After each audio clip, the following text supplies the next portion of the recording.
Ongole collectorate ఎదుట పొగాకు రైతులు రిలే దీక్షకు దిగారు. పంటకు గిట్టుబాటు ధర కల్పించాలని డిమాండ్ చేస్తూ నిరసన చేపట్టారు. పెరిగిన సాగు ఖర్చులకు అనుగుణంగా ధరలు లేక తీవ్ర నష్టాలు ఎదుర్కొంటున్నామని రైతులు ఆవేదన వ్యక్తం చేస్తున్నారు. ప్రభుత్వం పొగాకు బోర్డు వెంటనే జోక్యం చేసుకుని కనీస మద్దతు ధర ప్రకటించాలని డిమాండ్ చేశారు. వీళ్ళందరం కలిసి ఒక 1000 కోట్లు కేటాయించయ్యా, పొగాకు పోటీ పెట్టు అని అడుగుతుంటే ఆయన సేమగుట్టినట్లేదు, కొంటారు 200 చేసి కొంటారన్నాడు. మాటలకు చింతకాయలు రాలవు, గడబెట్టి కొయ్యాలి, చింతకాయలు రాలాలి. 1000 కోట్లు కేటాయించాలి, మార్కెట్ సొసైటీ రంగంలోకి దించాలి. అవి అయిపోయినాక ఒక 1000 కోట్లు అయినా కేటాయించి కొనాలి. మన పొగాకు మీద ట్యాక్స్ రూపాయలు 88,000 కోట్లు వస్తుందంట. రాష్ట్ర ప్రభుత్వానికి 22,000 కోట్లు, దానికి కేంద్ర ప్రభుత్వానికి 66 కోట్లు వస్తుంది. వచ్చినప్పుడు ఒక 1000 కోట్లు కట్టించలేరా? చంద్రబాబు నాయుడు ప్రభుత్వం ఉంది, మంగళవారం పోయి 4,500 కోట్లు అప్పు తెస్తుంది.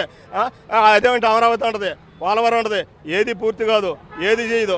పట్టి అన్నం పెట్టే రైతుకి 1000 కోట్లు కేటాయించలేరని చంద్రబాబుని డిమాండ్ చేస్తున్నాం.